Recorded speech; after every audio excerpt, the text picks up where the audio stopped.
o podemos leer la Biblia y nos damos cuenta que algunos hechos creemos que estamos viviendo en el presente cuando las cosas han sucedido a través de los tiempos. Compartir, si tiene un lápiz, poder anotar algunos textos y después usted leerlo, repasarlo, eso le va a edificar su vida. Porque lo que Dios quiere cada momento en nosotros es que nosotros, el pueblo no quiere falta de conocimiento, porque eso es lo que está pasando en estos tiempos. La falta de conocimiento, falta de estudiar, falta de comprender lo que es el mensaje de Dios, hoy lo tenemos preocupado en otras áreas de la vida, cuando realmente debemos avivar, a animarnos, de poder, de parte del Señor, decirle que es importante que buscar de Dios. Mire, y vamos a hablar por qué es importante buscar del Señor.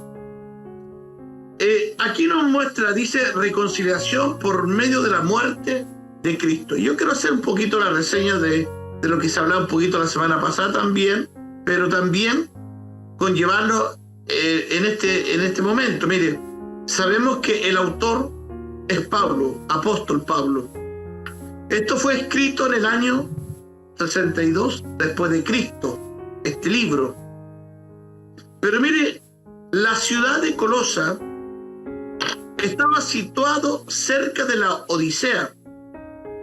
Esto lo indica. De hecho, si usted, vamos a leer Colosenses 4, verso 16, donde dice así la palabra del Señor: cuando esta carta haya sido leída entre vosotros, haced también que la lea la de la iglesia odicense, la de la Odisea, la que leáis también vosotros. Aquí nos está mostrando que Pablo quería que esta carta no tan solamente llegara a los hermanos de esta iglesia de los colosenses, sino que también se difundiera a la iglesia de la Odisea. Y no tan solamente que llegara hasta ahí. Mire el propósito. Analicemos un momento el propósito de este apóstol estando preso. Él no quería que la carta llegara, por decir, solamente a los colosenses. Él sabía que esa palabra era tan fuerte y tan inspirada de parte de Dios, que él quería provocar en toda la región, en todos los lugares, que cada hermano podía, entre más personas, haber escuchado esta palabra, sería mejor. Quizás es el deseo también que tenemos nosotros, los predicadores. Nosotros los predicadores tenemos deseo de difundir la palabra entre más personas posible, sería lo mejor. ¿Por qué? Porque queremos siempre animar a muchos más hermanos. Entonces, dice que esta ciudad de Colosa está al suroeste de Asia Menor, mire, cerca de 160 kilómetros de los Efesios. Colosa queda en Turquía, que nosotros hoy la conocemos como Turquía. Ahí está situado esta ciudad. Mire, el motivo de esta carta, que es tan importante que nosotros debemos entender, el motivo de esta epístola fue la aparición de una falsa enseñanza. ¿Qué motivó a Pablo a escribirle a esta iglesia? ¿Sabe qué? Aquí nosotros tenemos que pensar dos cosas. ¿Por qué Pablo escribe una carta?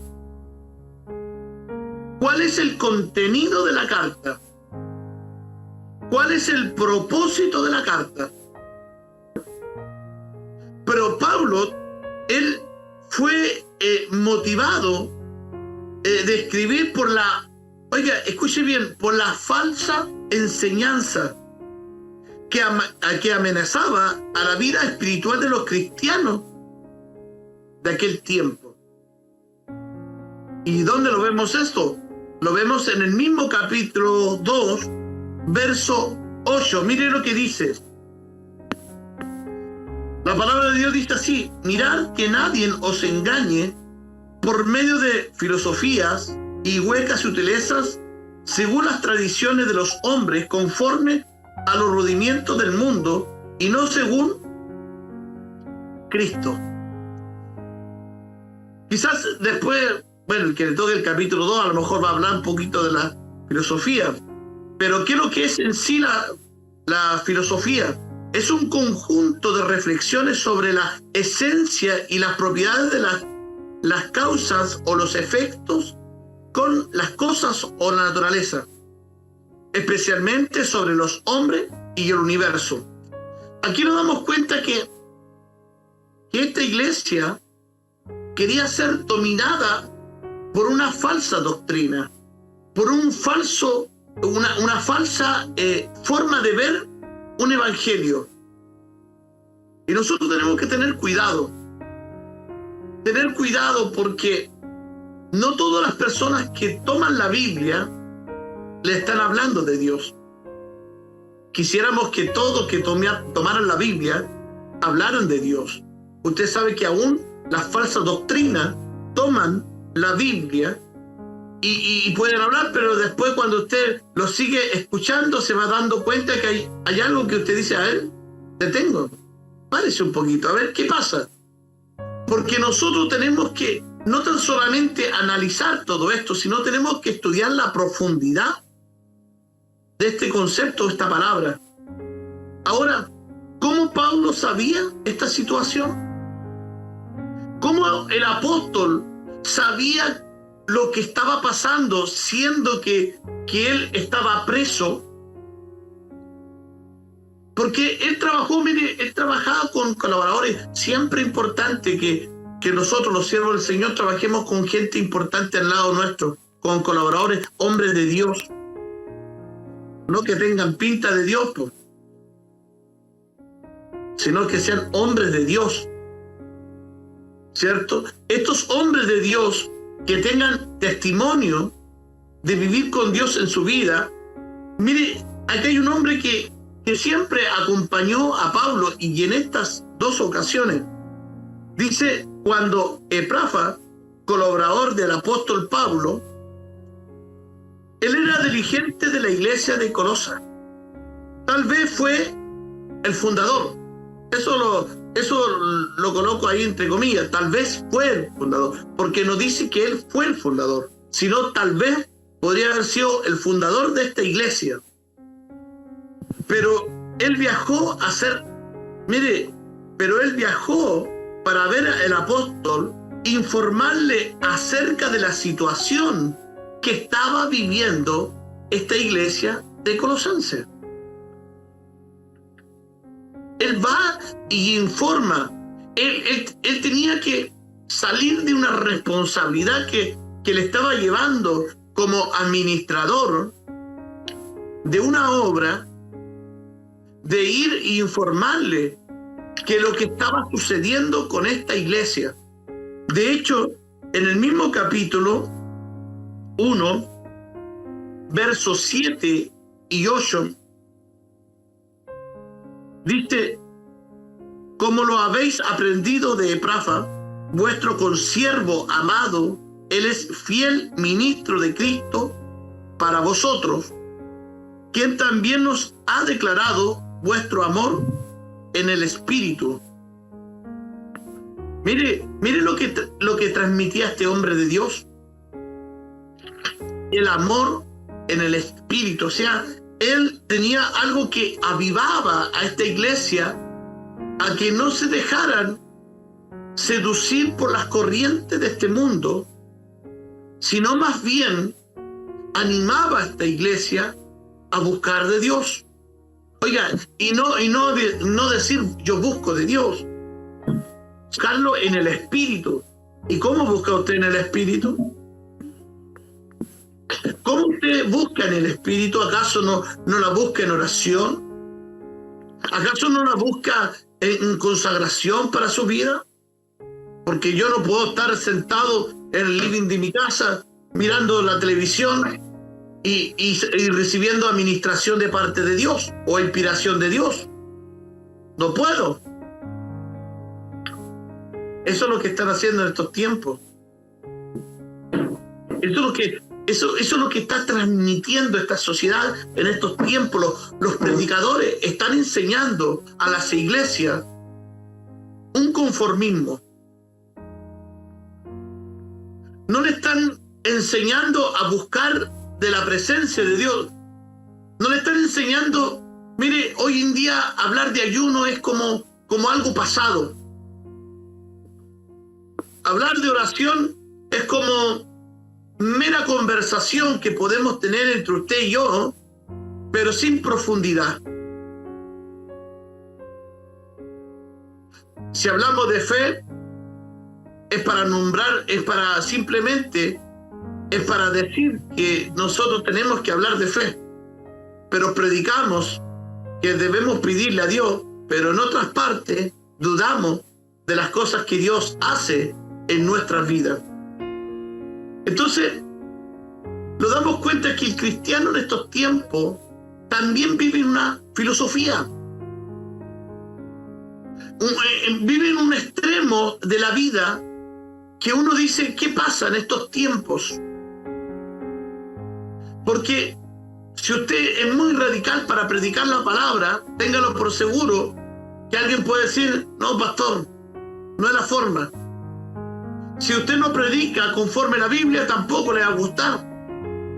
No le gusta que le prediquen fuerte, ni tampoco que le prediquen muy liviano. ¿Por qué? Porque lo que queremos en estos tiempos, o lo que quiere la gente en estos tiempos, es que no trastocar el sedentarismo que nosotros podemos llevar en la vida.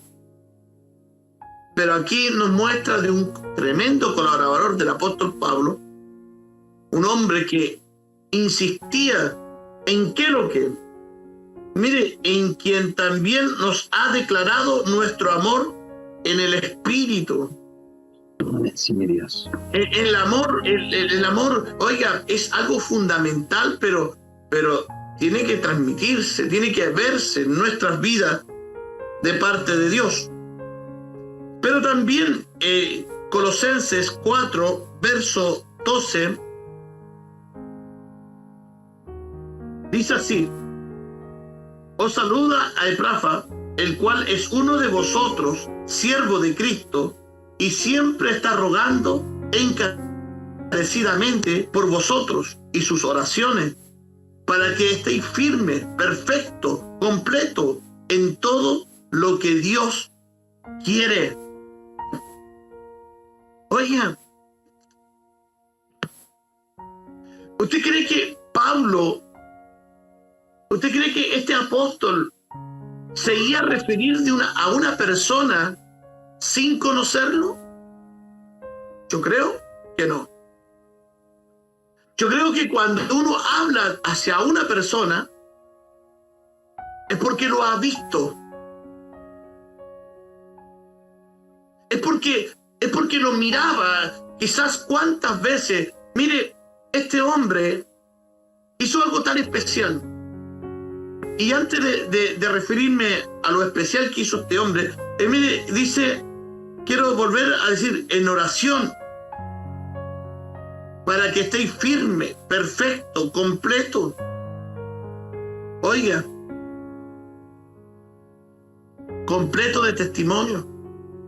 O sea, este hombre amaba esta obra. Este hombre amaba a esta iglesia de Colosenses. Si usted ama el lugar donde usted se congrega, pero preséntelo ante el altar de Dios. Si hay un hermano de Coquimbo que está viendo y quiere decirle que si usted lo está viendo y llama esta obra, no, ore por esta obra. Ore por este siervo que está acá.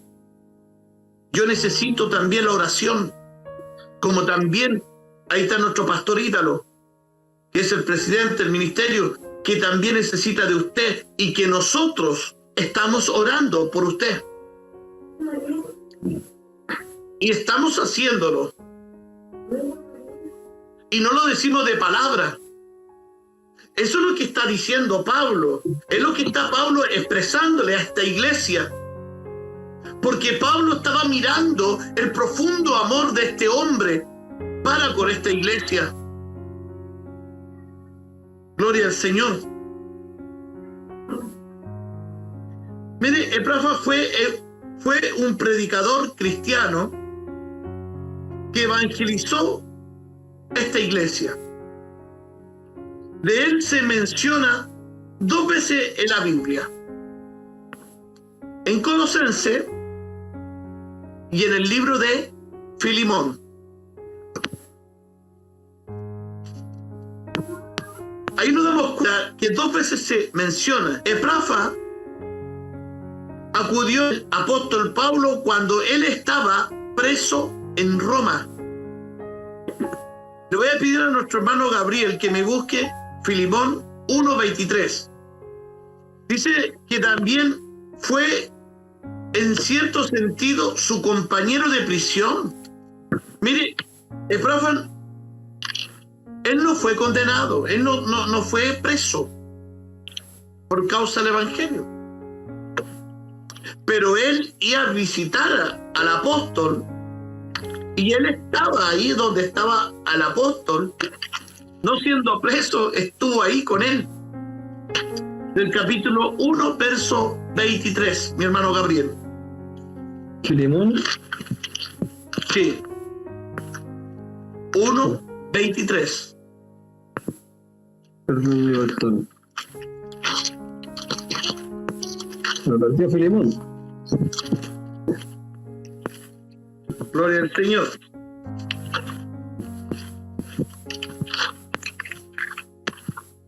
Aquí anda falta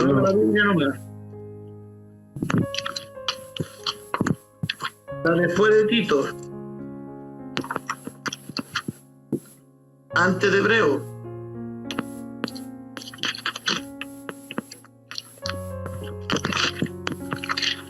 Gloria al Señor. Amén. Filemón, ¿cuánto me dijo? 1:23. Amén, mi pastor. Y dice, te saludan Epafras, mi compañero de prisiones por Cristo Jesús. Amén. ¿Se da cuenta de lo que le estaba diciendo recién? Entonces nos damos cuenta que este hombre, compañero de prisión por Cristo Jesús. O sea, cuando él estaba en Colosa, él tuvo que viajar a informarle al apóstol la situación que estaba viviendo o que estaba pasando esta iglesia. Él queda en ese lugar, en Roma, y queda con Pablo, y sabe que desde ahí le escribe a esta iglesia y también los saluda. ¿Por qué? Porque este hombre era muy cercano a los lugares donde se conocían, sabían quién era él. Él conocía su conducta, su forma de vida, su forma de predicar, sabía que llevaba una iglesia. Entonces, a los hombres de Dios, mire, Dios siempre lo va honrando, y a este hombre, el apóstol destaca la vida de este hombre, porque este hombre sabe que tenía algo, que es, el tema de él era la oración. La oración, él todas las cosas las llevaba en la oración, la preocupación de una iglesia. Yo quiero animarte, mi hermano, a que también tengas este profundo deseo.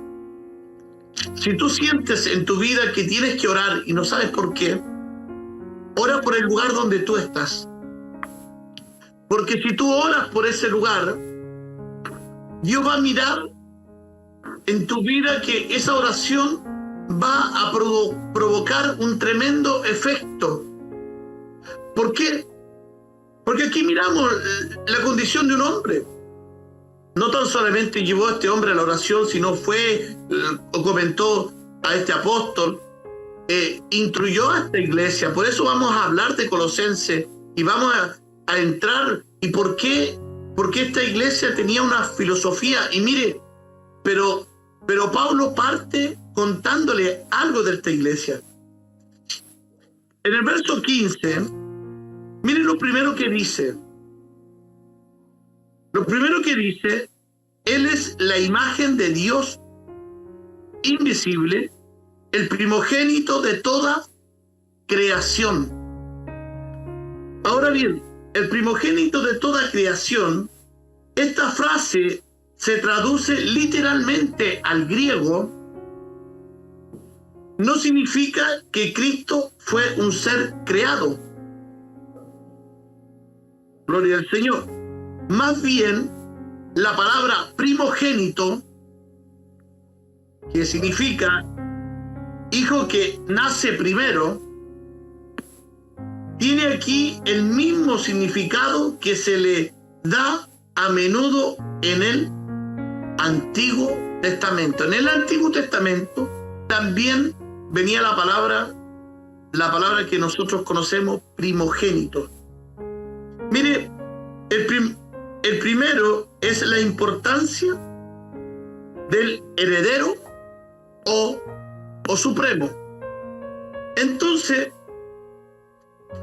de hecho, el libro de Éxodo, capítulo 4, ahí habla un poquito de esto, y voy a leerle simplemente para que usted vaya entendiendo. 4:22, donde dice: y dirás al faraón, Jehová ha dicho así, Israel es mi hijo primogénito. O sea, desde ahí Dios toma esta palabra, le habla a esta nación, pero aquí estamos hablando de nuestro Señor. Por eso que es importante nosotros entender que Cristo, mire, que Dios envió a su único hijo, Jesucristo, a su primer hijo, al supremo, al eterno, al Dios maravilloso, a nuestro Salvador, a los títulos que nosotros le podríamos colocar a Él, a nuestro Dios, que gracias a su único hijo le dio esta herencia tan maravillosa y Él la compartió con nosotros, la comparte contigo. De hecho, vamos a encontrar, mire, que dice y sigue diciendo al primogénito de toda creación. Verso 16 dice: porque Él fue creada todas las cosas, las que hay en el cielo y las que hay en la tierra, visible, invisible, sea el trono, sea el dominio, sea el principado, sea la potestad, todo fue creado por medio y para Él. Gloria al Señor. Todo fue creado. ¿Por qué? Porque recuerda que estamos hablando del primogénito. Mire el verso 18 dice: y es la cabeza del cuerpo, que es la iglesia. Él es el principio, el primogénito entre los muertos, para que todo tenga la preeminencia.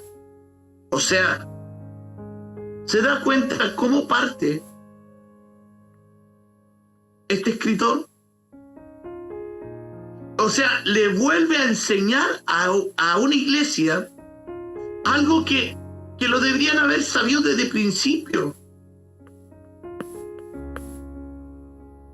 Que desde el principio tenían que haber sabido que Cristo es la cabeza de la iglesia. Él es el invisible, Él el poderoso, Él es todo, Él estuvo ahí, la creación misma. Sí, Dios. Pero estas falsas doctrinas quieren cambiar estas mentalidades. Quiere cambiar el pensamiento. Entonces el apóstol, mire, le vuelve a hablar del principio de algo que ellos ya tenían que saberlo. Esto es lo que escribió el apóstol. Ni siquiera tenía que haberse escrito a la iglesia, porque ellos ya deberían haberlo sabido. Pero vuelve a enseñarle, vuelve a instruirlo, vuelve a esta iglesia a instruirlo desde el principio, que no se olvidaran que Cristo es el primero. Gloria al Señor. Amén. ¿Por qué? Porque, vuelvo a decir, en el verso 16 dice, y porque Él fueron creadas todas las cosas que hay en los cielos y en la tierra, visible e invisible, sea el trono, sea el dominio, sea el principado, sea potestades, todo fue creado por medio de Él y para Él. Oiga, qué tremendo, me da ganas de leerlo y volver a leerlo, porque, oiga, ahí está hablando de una cualidad tremenda de Dios, de una virtud tremenda. Gloria al Señor. En Él fue creada todas las cosas. Aquí el apóstol reconoce la autoridad de Cristo, creadora.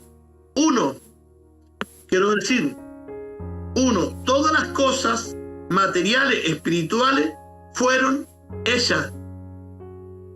Debe ser su existencia y las obras de Cristo como la persona activa de la creación. De hecho, el libro de San Juan, capítulo 1, verso 3. Vamos a pedir a otro pastorito, en ese caso me la puede leer. El libro de San Juan, capítulo 1, verso 3. Y al hermano Gabriel le voy a pedir que me busque Hebreo 1:3. Aquí está, le leo. Todas las cosas por Él fueron hechas, y sin Él nada de lo que ha sido hecho fue hecho. ¿Se da cuenta? Gloria al Señor por eso. Entonces, a veces Dios tiene que volvernos a decir las cosas, cuando ya nosotros debemos saber todo esto. Nosotros no ha escuchado siempre enseñar de la falsa doctrina, pero seguimos creyendo en falsa doctrina. Alguien puede decir, yo pastor, gracias a Dios, yo no creo en esas cosas. Gloria al Señor. Si usted dice eso, perfecto. Pero ¿dónde está su corazón? ¿Está en la lectura? ¿Está en la oración? ¿Ha llevado? Oiga, cuando uno lee la palabra no tiene que ser solamente leída. De hecho, mire el secreto del éxito que Dios le dijo a un hombre llamado Josué. Le dijo, nunca que se aparte este libro de tu boca, ¿cierto? Sino que la ley de Jehová es su delicia. Meditarás de día y de noche.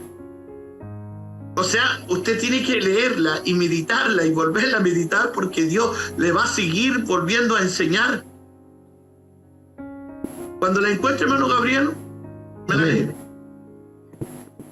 Dice, el cual siendo el resplandor de su gloria y la imagen misma de su sustancia, y quien sustenta todas las cosas con la palabra de su poder, habiendo efectuado la purificación de nuestros pecados por medio de sí mismo, se sentó a la diestra de la majestad en las alturas. ¿Se da cuenta lo que expresa este libro de Hebreo? Amén. La sustancia misma. Es la esencia misma de todo ingrediente. O sea, Dios es todo. Él mismo, Cristo, ha estado en todo lo que nosotros podemos llamar en la naturaleza o nuestra vida espiritual. Él ha estado ahí en todos los momentos. O sea, sin Él no se puede hacer absolutamente nada. Cristo, Él ha estado en todos los tiempos. Por eso lo conocemos como eterno. Pero nosotros sabemos, y no lo descuidemos de Dios mismo, pero como estamos hablando de Cristo, estamos hablando de esta palabra, estamos hablando que la iglesia tenía que aprender por qué Cristo tuvo que venir. Entonces nosotros tenemos que empaparnos de Él. Tenemos que empaparnos de su conocimiento. Tenemos que empaparnos de las virtudes tan maravillosas de parte de nuestro Dios. Gloria al Señor. ¿Qué dice el verso 18? Dice, y Él es la cabeza del cuerpo, que es la iglesia, y el que es el principio del primogénito entre los muertos, para que todos tengan la preeminencia. O sea, Él es la cabeza del cuerpo, que es la iglesia. Gloria al Señor por eso. Mire lo que dice el libro de, voy a buscarlo, el libro de Efesios. El libro de Efesios, capítulo 1, verso 22 y 23, dice algo tan importante que también la pasamos en una de las clases. Y Él sometió todas las cosas bajo sus pies y le dio por cabeza sobre todas las cosas a la iglesia, la cual es su cuerpo, y la plenitud de aquel que todo lo llena en todo. Amén, Señor. Gloria al Señor por eso. Él sometió. Él está él es el que domina. Puede llevar una palabra más popular. Él es que domina, el dominador. Es poner bajo la autoridad el dominio de una persona. En este caso, el dominio de nuestras vidas. Por eso él expresa, dice, y Él sometió todas las cosas bajo sus pies. Vaya usted a sacarle el pie de Dios cuando Dios quiere colocar el pie. Él tiene el dominio. Él tiene la autoridad. Él tiene el gobierno. Él tiene algo importante en nuestras vidas. Y así nosotros nos creemos algo. Así nosotros nos creemos. Oiga, usted escuchara la gente cómo se refiere de Dios. ¿Sabe por qué? Porque hoy en día la falsa doctrina tratan de colocar a Dios como tú y yo, como iguales. Cuando alguien le trate de colocar a Dios como iguales, reprenda a ese diablo. Porque no es así. No va a comparar al Santo de Israel con su vida, con mi vida. No va a comparar a Dios mismo, a su majestad, a su dominio con usted, hermano. Si el salmista lo dijo claramente, simplemente gusano. ¿Por qué? Porque nosotros tenemos que entender que el dominio de Dios es grande. Entonces quizás en esta iglesia de Colosenses estaban las filosofías, las cosas falsas, estaban colocando a Dios, a Jesús por iguales. No, y no es así. Gloria al Señor por eso, porque estamos entendiendo una palabra de parte de Dios maravillosa. Yo no puedo, usted jamás, hermano, trate de Dios de tú, de oye, lo trate de igual. Él es su amo, Él es su Señor, Él es mi Dios, el que gobierna mi vida, el que cuando coloca su pie no hay quien lo mueva, por hermano, porque todo está bajo de sus pies. ¿Usted cree que su vida está bajo sus pies? ¿Usted cree que esta obra está bajo sus pies? Todo está bajo del dominio de Dios. Entonces, nosotros, eso es lo que nunca tenemos que perder. Es lo que nunca un cristiano tiene que perder. Perder, saber a quién me estoy refiriendo, con quién estoy hablando, a quién me estoy dirigiendo. ¿Por qué? Porque nos enseñan a nosotros que dirigir a Dios es como dirigirnos a cualquier otra persona, con la cualidad que Él me va a escuchar. Pero no le enseñamos de pequeño y de niño el respeto hacia nuestro Dios. Cuando mis hijas están orando y ellas expresan así algo, yo lo digo en voz alta y le digo, mi Señor, porque le estoy enseñando de pequeña que tienen que aprender. Entonces le enseño que ellas tienen que tener claro que no se están dirigiendo a cualquier persona. Estamos solamente dirigiéndonos a nuestro Dios. Por eso, mi hermano, qué importante es todo esto. El primogénito entre los muertos. Jesucristo fue el primero que resucitó en cuerpo espiritual e inmortal. El primero. De hecho, mire lo que dice la Biblia en un libro muy conocido por nosotros, que es el libro de Corintios, capítulo 15.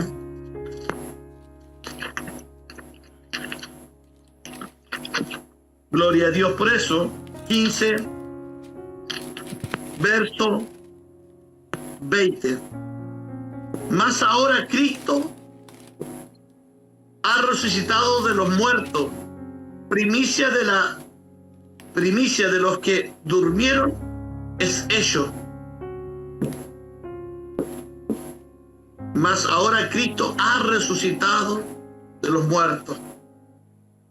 Él es la primicia. Esto nos habla que Jesucristo fue el primero que resucitó en cuerpo espiritual.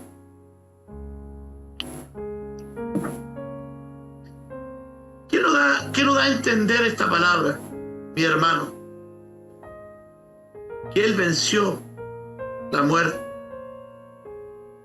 Por eso no había nadie, ni en el cielo, ni en la tierra, ni bajo la tierra, ni bajo el mar, que podía desatar el libro de los sellos de los libros. Solamente el Hijo, el león de la tribu de Judá. Por eso era necesario que Dios enviara a su Hijo, porque nadie más tenía esa autoridad, ese dominio. Nadie más era el Señor de la vida, porque fue dado solamente a su heredero, a su Hijo.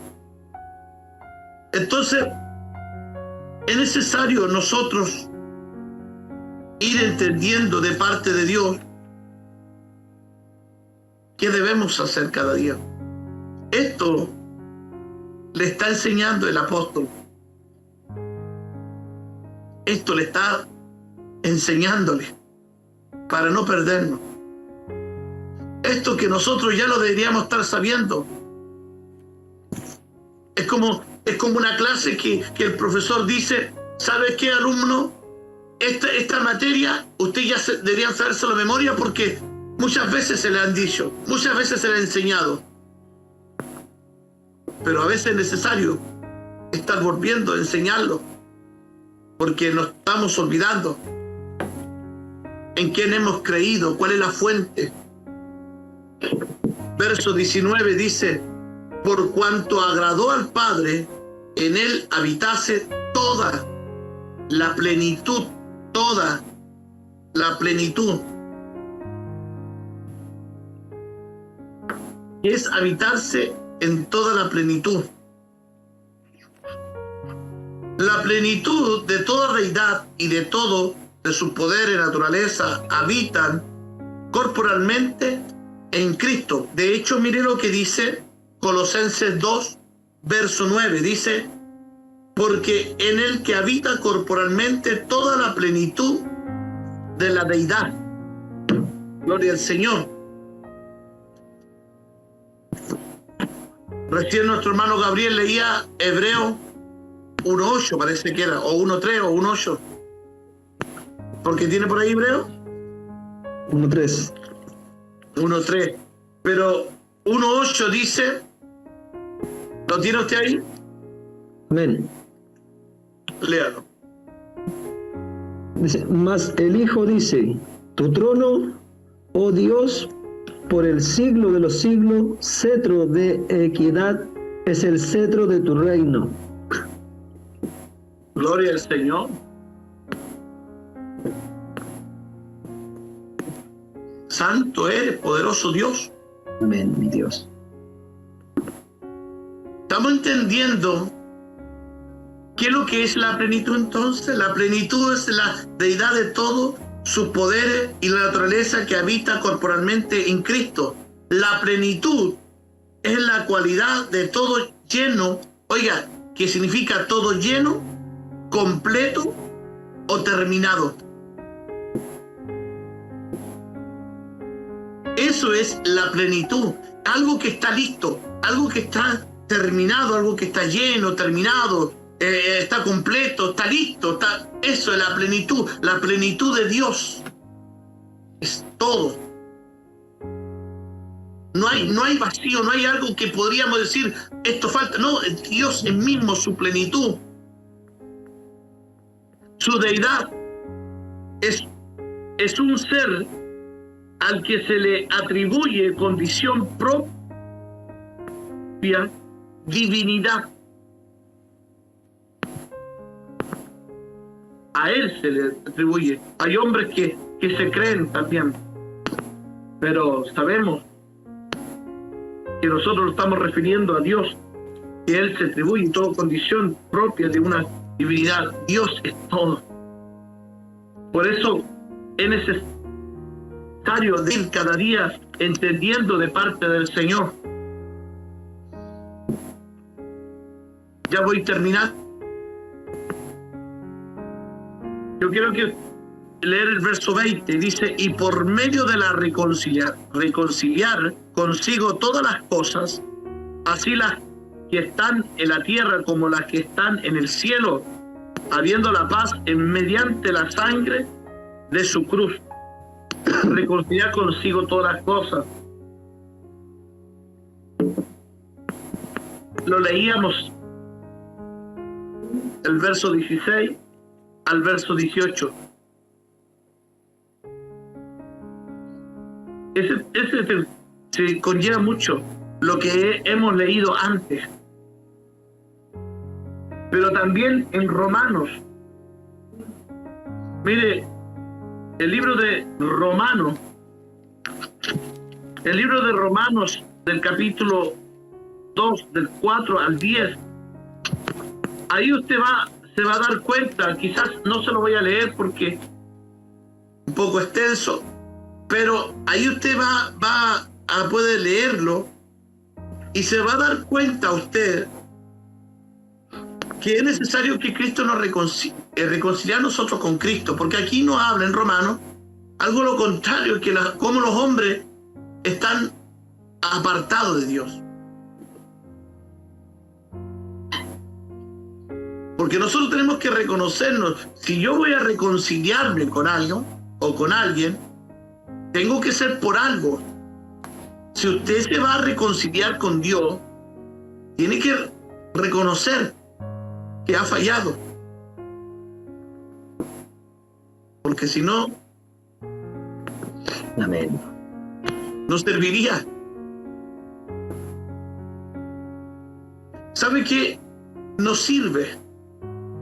Si usted va ante el altar de Dios y usted ora al Señor muy espiritualmente, y en ninguno de sus clamores le dice que le perdone, sino nunca hay un clamor, un perdón, una humillación, esa oración Dios nunca te la va a escuchar. Si en cada momento nosotros de nuestras vidas tenemos que reconocer que le hemos fallado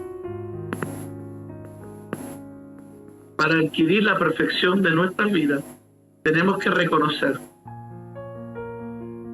Mire, el otro día conversaba con una hermana que decía esto. Ella está estudiando algo, hizo un curso sobre estas cosas de la adicción. Y una de las cosas que ellos le enseñan a una persona adicta es que está enfermo. Y si no es capaz de reconocer que está enfermo, no sirve. Si tiene problemas de alcohol, tiene que reconocer que está enfermo. Si tiene problemas de droga, tiene que reconocer que está enfermo. Si nosotros llamamos a la vida espiritual, si una persona es mentirosa, una persona tiene problemas de ira, tiene problemas de algo, tiene que reconocer. Primero, que necesita ayuda a reconocer que está mal, que está enfermo. Son las primeras cosas que nosotros tenemos que aprender. Si yo quiero el perdón, tengo que entender, mi hermano, que necesito que Él me sane, que Él perdone mi pecado, pero que sane mi tierra, como lo dice el texto. Porque vamos a encontrar muchos religiosos que simplemente piden perdón, pero nunca sus tierras son sanadas, y nosotros somos tierra.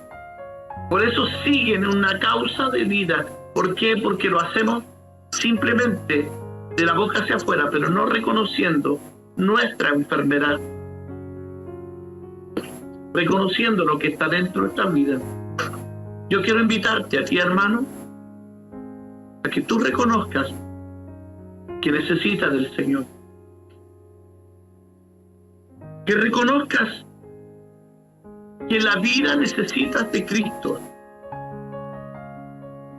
Podría leer todo lo que está acá, pero voy a saltarle al último versículo, que es el versículo 23. Dice: si en verdad permanecéis fundados y firmes en la fe, y sin moveros de la esperanza del Evangelio que habéis oído, el cual se predica en toda la creación que está debajo del cielo, el cual yo, Pablo, fui hecho ministro. Él afirma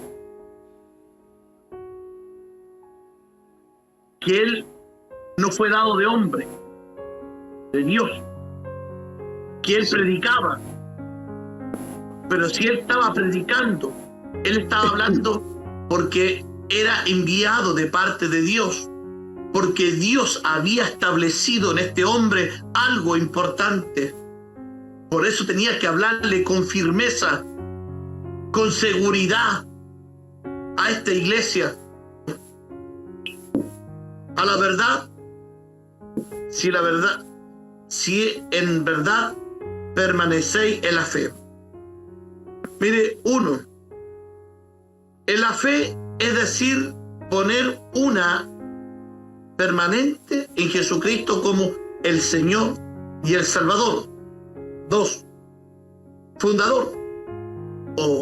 y firme en la enseñanza de Cristo de los apóstoles. Eso es lo que están diciendo los textos que leíamos.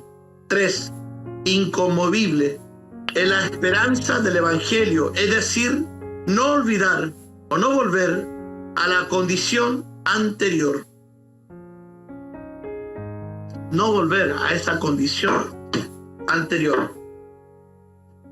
Colosenses 3, 5, 11, Hebreos 10, 38.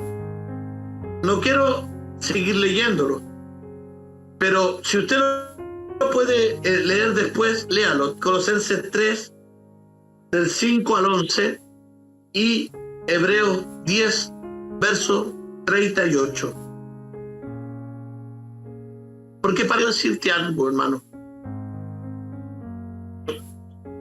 la doctrina de Cristo puede ser dura, puede ser durísima, porque no me va a gustar que me digan las cosas. Pero dice fundado y firme en la fe y sin moverlo de la esperanza del Evangelio. Eso dijo Pablo al expresar todo esto, firme, movido. Porque la vida nosotros, los hijos de Dios, tenemos que estar fundamentados. ¿Cómo yo puedo estar fundamentado? Alguien me puede decir, pastor, en la roca. Y bien. ¿Pero qué representa la roca? Fortaleza. Cristo en la roca. ¿Y cómo yo me puedo fundamentar en su roca? Pablo lo dijo claramente. Ya no vivo yo, mas Cristo vive en mí. Invita al Señor Jesús a que gobierne tu vida. Y para invitar al Señor que gobierne tu vida, tú debes decirle a Dios en tu corazón que sane tu vida, porque Él no va a llegar y a entrar. Él no va a entrar en una casa sucia. No. La decencia de nosotros, nuestra naturaleza nos indica, mire lo que indica nuestra naturaleza, que si alguien me dice, pastor, voy a su casa, lo mínimo que debo dar yo es dejar la casa impecable, es tener el lugar listo y adecuado para invitar a la persona que va a venir a mi casa, que haya un aroma, que haya olor a limpio. Eso es nuestra esencia. Pero para invitar al Señor Jesús para tu vida, también la casa no puede estar así como estás. Y no tomes el nombre de Dios sagrado en vano, es decir, yo tengo a Cristo, cuando no lo tienes. Cuando no lo tienes. Porque eso te va a indicar que tu vida está enferma. ¿Y por qué? Porque te están mintiendo. Porque estás mintiéndote a ti mismo. Satanás, el diablo, te está engañando a ti mismo. Alguien me puede decir, pero pastor, yo no soy así. Bueno, si usted no es así, está bien. Pero estamos entregando una palabra para darnos a reconocer en nuestras vidas en que hemos fallado. Y el estado de nuestras vidas no puede ser un estado cada día sumirnos, cada día peor en nuestras vidas. Porque si tú no oras, no lees la palabra, no puedes decir que tiene a Cristo en tu corazón. No lo puedes decir. Sería mentiroso de mi parte decirte a ti, hermano, tú tienes a Cristo Si tú me dijeras, mi pastor, yo no he orado, quizás cuánto tiempo, lo que he hecho, basta por ahí un clamor, he leído la Biblia muy poco.